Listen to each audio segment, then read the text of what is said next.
नमस्कार, स्वागत है आपका हॉर्नबिल टीवी में और मैं हूं आपके साथ शिखा शुक्लानी। बुलेटिन की शुरुआत करते हैं खबरों के साथ। उत्तरकाशी के विकासखंड कार्यालय चिन्याली सौंड पहुंचने पर मुख्यमंत्री पुष्कर सिंह धामी का जनप्रतिनिधियों और स्थानीय लोगों ने भव्य स्वागत किया।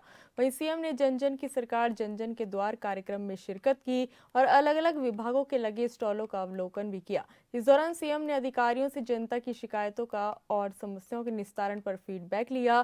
साथ ही कार्यक्रम को संबोधित करते हुए सीएम धामी ने राज्य सरकार की उपलब्धियों को भी गिनवाया।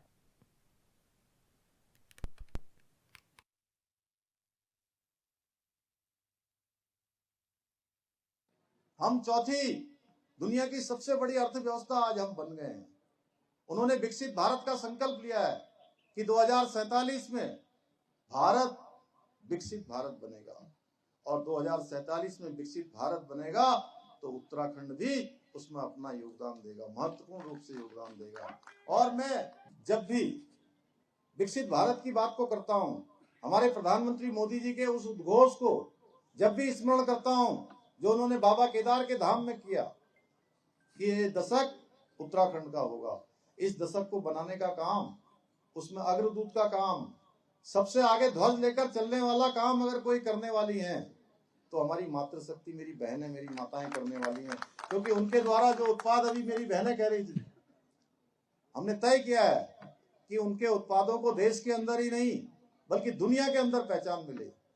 उनके उत्पाद इतने अच्छे हैं, उन पहाड़ की हमारी मातृशक्ति को कितनी परेशानियां होती हैं, कितने उनके जीवन में चुनौतियां होती हैं, मैंने इसको नजदीक से देखा है, मैंने जिया है, मैंने बचपन से देखा है। इसलिए मैं देखता हूं जब उनके बीच में जहां भी जाता हूं, उनके द्वारा जो उत्पाद बनाए गए हैं, जो भी सामान वो बनाती हैं, वो इतना अच्छा है कि उसकी मांग बढ़ रही है। इतनी अच्छी पैकेजिंग है, इतनी अच्छी उसकी क्वालिटी है कि आज देश दुनिया में उनकी मांग बढ़ रही है। इसलिए हमने तय किया है कि हम अपनी बहनों को आगे बढ़ाने के लिए किसी भी कीमत पर कोई भी काम हमें करना पड़ेगा तो हम करेंगे, हम उस काम को आगे बढ़ाएंगे।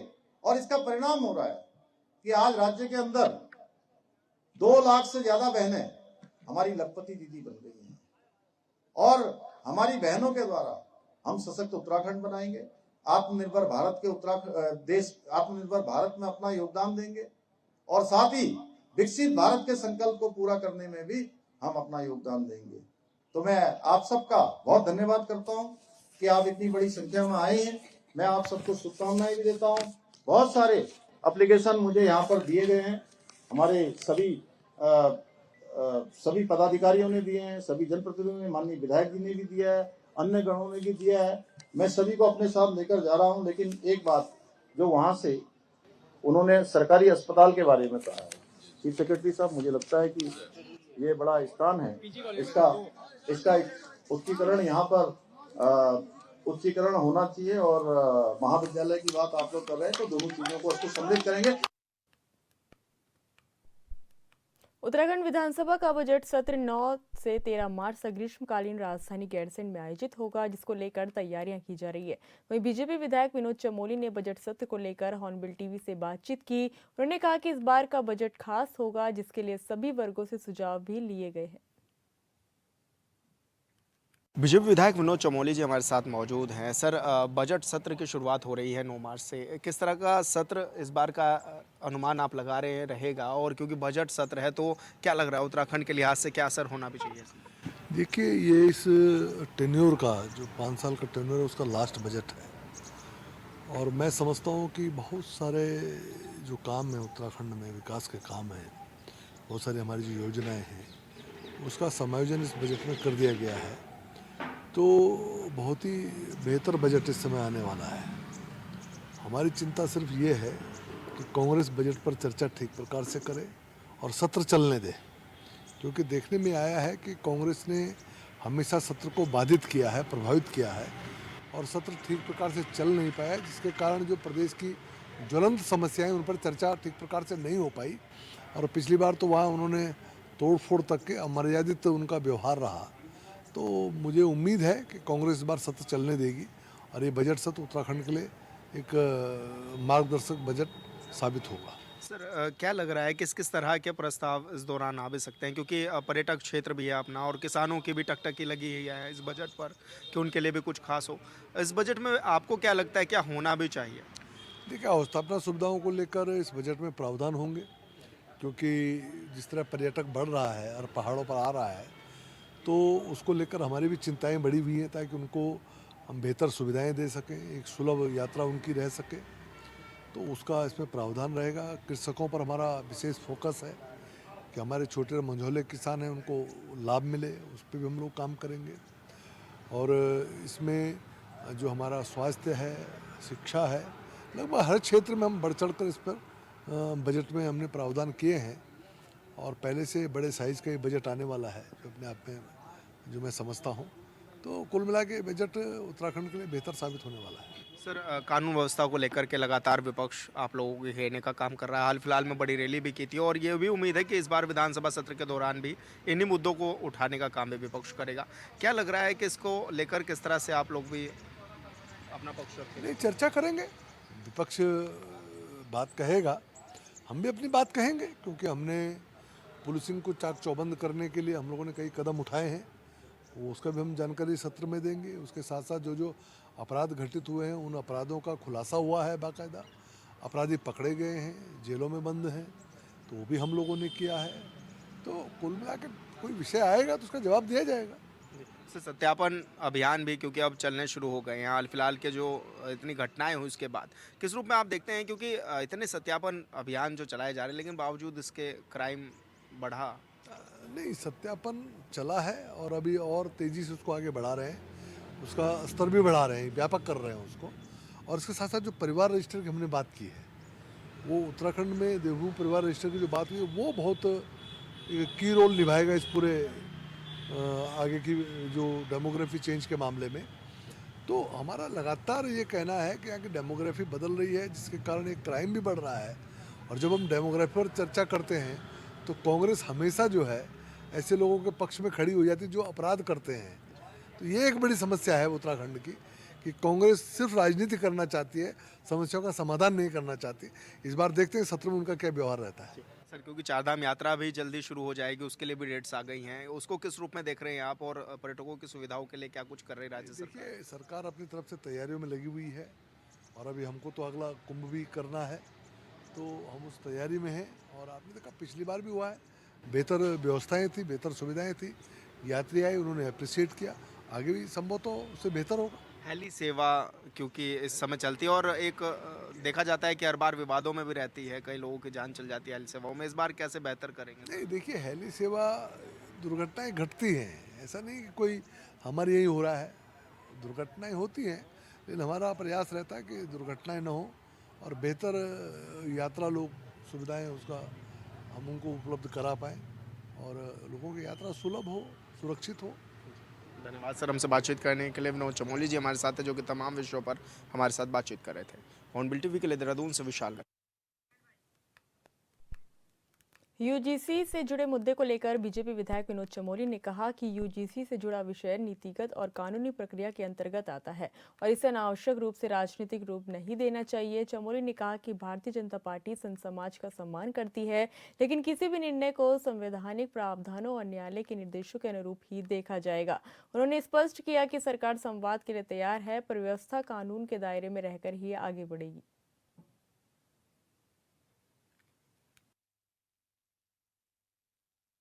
देखिए, यूजीसी के मामले में सुप्रीम कोर्ट से उसको स्टे हुआ है। उन्होंने सरकार को भी नया ड्राफ्ट तैयार करने के लिए कहा है और सरकार ने भी ये कहा है कि हम किसी के साथ अन्याय नहीं होने देंगे, कोई भी ऐसा हम रास्ता नहीं खोल सकते हैं जिससे कोई भी कम्युनिटी या कोई भी व्यक्ति अपने आप को असुरक्षित महसूस करे। तो मैं समझता हूँ ये पूरा मामला समाधान की ओर जा चुका है और इसका जल्दी समाधान होने जा रहा है।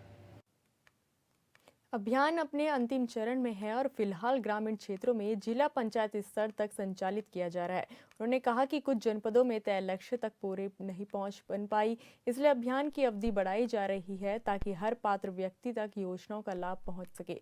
चमोली ने कहा कि ग्राम सभाओं और पंचायतों का चरण पूरा होने के बाद ये अभियान शहरी क्षेत्रों में भी प्रारंभ किया जाएगा।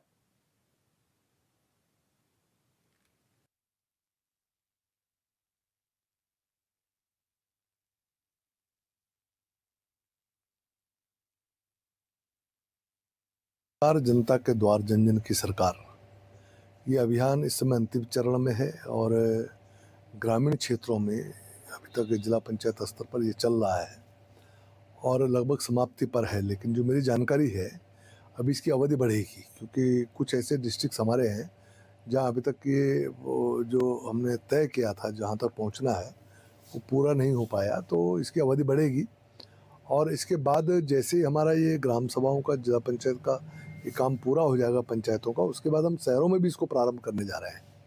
इसके माध्यम से बहुत लोग जुड़ रहे हैं और बहुत लोगों को इसका लाभ भी मिल रहा है। तो मैं समझता हूँ एक बहुत सकारात्मक कार्यक्रम सरकार द्वारा ये अभियान चलाया गया है जिसका जनता को लाभ पहुँच रहा है। कानून व्यवस्था के मुद्दे पर कांग्रेस ने सरकार को खुली बहस की चुनौती दी है। कांग्रेस प्रदेश अध्यक्ष गणेश कोदियाल ने कहा कि अगर विपक्ष लॉ एंड ऑर्डर पर चर्चा की मांग करता है तो उसमें गलत क्या है। उनका कहना है कि अगर विपक्ष एक दिन की चर्चा चाहता है तो सरकार को 2 दिन की चर्चा के लिए तैयार रहना चाहिए, क्योंकि जनता से जुड़े गंभीर मुद्दों पर व्यापक विमर्श होना जरूरी है। कोदियाल ने आरोप लगाया कि सरकार विपक्ष के एजेंडे को स्थान नहीं देना चाहती और अपनी शर्तों पर ही सदन चलाना चाहती है। उन्होंने कहा कि ऐसी स्थिति में टकराव स्वाभाविक है और सरकार जानबूझकर ऐसे हालात पैदा करती है जिसमें विपक्ष को मजबूर होकर वेल में आना पड़े।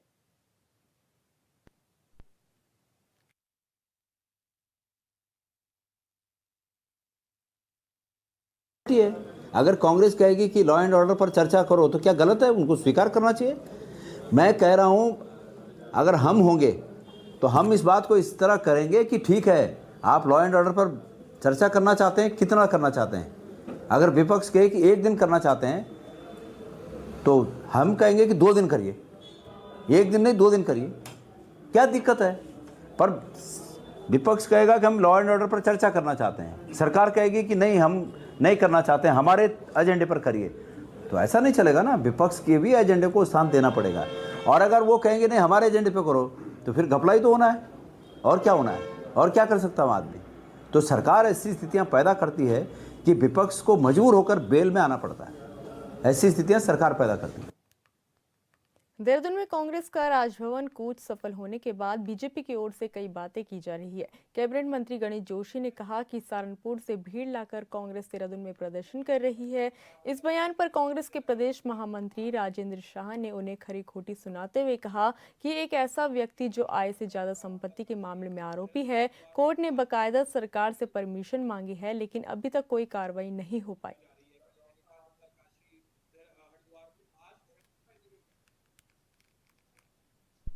जा रही है, पहले नैनीताल, उत्तरकाशी, हरिद्वार, फिर आज देहरादून में। देखिए, एक ऐसा व्यक्ति जिसके ऊपर आय से अधिक संपत्ति में कोर्ट ने मुकदमा दर्ज करने के लिए सरकार से परमिशन मांगी है, जिस आदमी ने मसूरी विधानसभा में खाले नाले सब कब्जा दिए, जिस आदमी को तमाम लोग जानते हैं, जो गैर कानूनी तरीके से उसको जो है गार्ड ऑफ ऑनर दिया जा रहा है, एक 14 गढ़वाल राइफल का भगोड़ा जो 6 साल नौकरी करने के बाद भाग के आया है, वो उसकी औकात क्या है कि वो कांग्रेस के ऊपर इस तरह की बात करे। वो पहले अपने गिरेबान में झांके और उसके बाद बात करे। ऐसे चोर और लुटेरे मंत्री भाजपा के जो बने हुए हैं, उनसे मेरा एक सवाल है कि क्यों नहीं मुख्यमंत्री धामी जी परमिशन देते हैं आय से अधिक संपत्ति से उनके खिलाफ जिस दिन मुकदमा दर्ज होगा जेल की सलाखों के अंदर होगा ये मंत्री।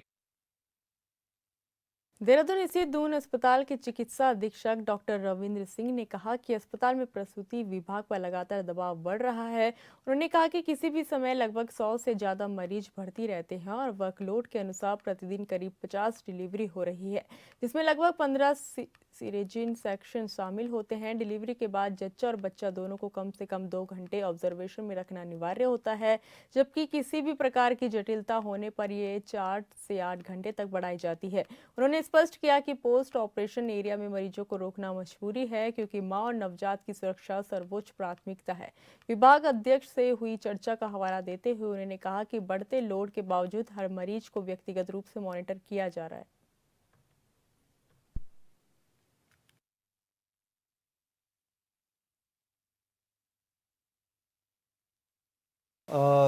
इसमें एक चीज़ मैं बताना चाहूँगा कि इस वक्त हमारे पास 120 बेड हैं गायनी डिपार्टमेंट में और हमारी बेड ऑक्यूपेंसी करीब 90% प्लस रहती है। लगभग 100 मरीज गायनी डिपार्टमेंट में किसी भी वक्त हमारे पास एडमिटेड रहते हैं। और वर्कलोड के हिसाब से करीब 50 डिलीवरी पर डे की हमारे यहाँ हो रही है, और उनमें से 50 में से करीब 15 हमारे सिजेरियन सेक्शन होते हैं। अब इन दोनों में थोड़ा सा सेंसिटिव मैटर ये आ जाता है कि जच्चा और बच्चा दोनों एक क्रिटिकल फेज़ में होते हैं जब डिलीवरी होती है। बच्चा तो होता ही है, न्यूबॉर्न है, मदर को भी अंडर ऑब्जर्वेशन रखने की बहुत ज़रूरत होती है।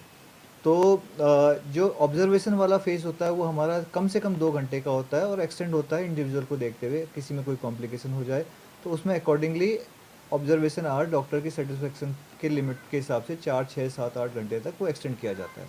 तो कभी कभी इसी के कारण हमारे यहाँ पोस्ट ऑफ एरिया में क्लस्टरिंग हो जाती है पेशेंट की। वो पोस्ट ऑफ रीजन में हमें रखना हमारी मजबूरी होती है, क्योंकि हमारे लिए जच्चा और बच्चा बहुत इंपॉर्टेंट है, दोनों के दोनों का ऑब्जर्वेशन में रखना। और जब तक वो बिल्कुल फिट ना हो जाए तब तक उन्हें वार्ड में शिफ्ट करना की हिदायत नहीं दी जाती।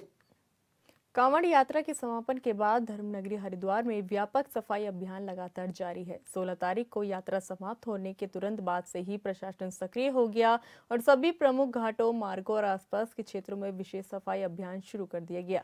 जिलाधिकारी मयूर दीक्षित ने कहा कि नगर निगम की टीमों के साथ साथ अन्य विभागों के कर्मचारियों को भी सफाई कार्य में लगाया गया है, ताकि श्रद्धालुओं की आस्था से जुड़ी इस नगरी को जल्द ही पूरी तरह स्वच्छ और सुव्यवस्थित बनाया जा सके।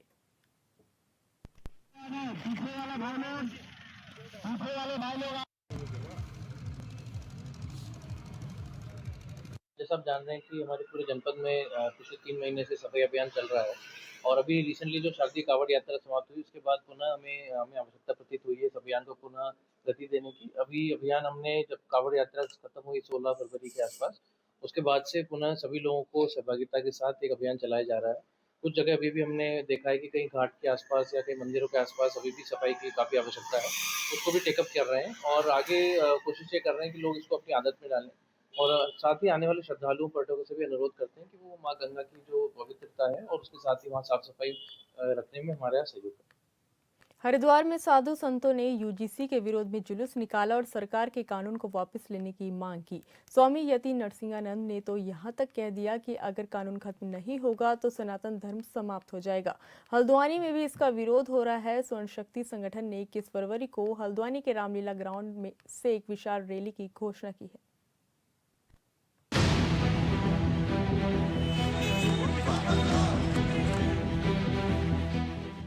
धर्मनगरी हरिद्वार में यूजीसी को वापस लेने की मांग को लेकर संत समाज सड़कों पर उतर आया। गोविंद घाट से देवपुरा चौक तक संतों और स्थानीय लोगों ने हाथों में मशाल लेकर जोरदार विरोध प्रदर्शन किया। प्रदर्शनकारियों ने यूजीसी वापस लो के नारे लगाते हुए सरकार से तत्काल निर्णय वापस लेने की मांग की। परशुराम अखाड़ा के अंतर्राष्ट्रीय अध्यक्ष हैं, उन्होंने ये आयोजन किया है और मैं क्योंकि यूजीसी का पूरा कट्टर विरोधी हूँ, यूजीसी एक्ट का, तो मैं और मुझे पंडित जी के काम में तो आना ही था, तो मैं पंडित जी का समर्थन करने के लिए, इस कानून का विरोध करने के लिए हरिद्वार में आया हुआ। संतों का कहना है कि यूजीसी से जुड़े हालिया निर्णयों से परंपरागत शिक्षा व्यवस्था और धार्मिक संस्थानों की स्वायत्तता प्रभावित हो रही है। उन्होंने सरकार से मांग की है कि इस फैसले को तुरंत वापस लिया जाए और संत समाज से संवाद स्थापित किया जाए। संत समाज ने चेतावनी दी है, यदि उनकी मांगों पर विचार नहीं किया गया तो आंदोलन को और व्यापक किया जाएगा। आगे की रूपरेखा तो ये है कि मैं तो सारे संतों से यहाँ अनुरोध करना चाहता हूँ कि संत खड़े हों। ये जितने भी संत हैं, ये जिस सनातन धर्म की बात करते हैं वो सनातन धर्म धरती से समाप्त हो जाएगा अगर ये यूजीसी कानून वापस नहीं हुआ। तो संतों को देखना चाहिए, संतों को आगे आना चाहिए इस यूजीसी कानून का विरोध करने के लिए, और उनसे यही निवेदन मैं अखंड परशुराम अखाड़ा के अधीर कौशिक जी के माध्यम से करना चाहता हूँ। जूना अखाड़े के महामंडलेश्वर और डासना पीठाधीश्वर यति नरसिंहानंद गिरी समेत सैकड़ों लोगों ने हाथों में मशाल लेकर खन्ना नगर से लेकर ऋषिकुल मैदान तक जुलूस निकाला। साथ ही नारेबाजी कर यूजीसी के नए नियमों का विरोध किया। इस दौरान यति नरसिंहानंद गिरी ने आरोप लगाया कि केंद्र सरकार की नीतियां हिंदू समाज को बांटने वाली हैं। अगर कानून खत्म नहीं हुआ तो सनातन धर्म खत्म हो जाएगा। हिंदू को मरवाने का काम कर दिया है। बात तो इन्होंने हमेशा की थी कि हिंदू को बचाएंगे, लेकिन इनकी इतनी सरकार चलने के बाद क्या इन्होंने ऐसा किया जिससे हिंदू बचा हो? और अब ये यूजीसी का कानून लाकर तो इन्होंने जो हिंदुओं का मतलब एक तरह से समझिए कि चिता बिल्कुल तैयार कर दी है। 100 करोड़ हिंदुओं की चिता इन्होंने तैयार कर दी है। महामंडलेश्वर स्वामी यति नरसिंहानंद महाराज का कहना है कि यूजीसी से संबंधित नया कानून सवर्ण समाज के हितों के विरुद्ध है और इससे सामाजिक विभाजन की स्थिति उत्पन्न होगी। हिंदू समाज को एकजुट होकर इसका विरोध करना चाहिए। सरकार को ये काला कानून वापस लेना ही होगा। इधर हल्द्वानी में भी यूजीसी बिल को लेकर एक बार विरोध तेज हो गया है। सवर्ण शक्ति संगठन ने बिल के खिलाफ मोर्चा खोलते हुए 21 फरवरी को बड़े आंदोलन की घोषणा की है। संगठन के संयोजक प्रकाश हरबोला ने कहा कि यूजीसी बिल के प्रावधान सवर्ण समाज के हितों के प्रतिकूल हैं। संगठन ने सवर्ण की पुकार मत करो अत्याचार के नारे के साथ अपने अभियान की शुरुआत की है। संगठन की ओर से बताया गया है कि 21 फरवरी को हल्द्वानी के रामलीला ग्राउंड से एक विशाल रैली निकाली जाएगी जो शहर के प्रमुख मार्गों से होते हुए जिलाधिकारी कार्यालय तक पहुंचेगी। देखिए, सवर्ण शक्ति संगठन जो यूजीसी का काला कानून बना है उसकी वापसी की मांग के लिए हमने सवर्ण शक्ति संगठन के रूप में एक संगठन बनाया है, क्योंकि जो यूजीसी का काला कानून बनाया जो प्राकृतिक न्याय है उसके खिलाफ है। ऐसे काले कानून हमें लगता है कि जो सवर्ण समाज है उसके जो है लोगों को अनपढ़ और गुलामी बनाने की साजिश है, इसलिए इसको वापस लेना चाहिए। क्या करने जा रहे हैं आप लोग? हम लोग 21 तारीख को जो है एक रामलीला ग्राउंड में एकत्र होंगे, वहाँ से एक रैली के रूप में डीएम कार्यालय तक जाएंगे। डीएम को एक राष्ट्रपति के नाम ज्ञापन देंगे जिसमें हमारी मांग है कि ये समाप्त किया जाए और साथ ही साथ जो आरक्षण है वो आर्थिक आधार पर दिया जाए, जातिगत आधार में ना दिया जाए, तभी जो है हिंदुस्तान जाति विहीन समाज बन सकता है। इसमें हल्द्वानी के जितने प्रमुख संगठन हैं, व्यापार मंडल भी है, सैनिक भी हैं, वकील भी हैं, सामाजिक संगठन, सभी लोगों का हमें सहयोग मिल रहा है और ज्ञापन में उनके साइन कराते हैं उनको देंगे। दरअसल विश्वविद्यालय अनुदान आयोग यूजीसी ने उच्च शिक्षा संस्थानों में समानता को बढ़ावा देने के विनियत 2026 नियम जारी किया था। ये नियम उच्च शिक्षा में जाति आधारित भेदभाव को रोकने के लिए लाया गया है, लेकिन इसको लेकर देश भर में विवाद खड़ा हो गया है। सामान्य वर्गीय छात्रों और संगठनों का कहना है कि इन नियमों के केवल एससी, एसटी और ओबीसी छात्रों के लिए ही शिकायत निवारण का तंत्र बनाया गया है। आरोप है कि यदि किसी सामान्य वर्ग के छात्र के साथ भेदभाव होता है तो उसके लिए इन नियमों में कोई स्पष्ट प्रावधान नहीं है। Bureau report, hornbill TV.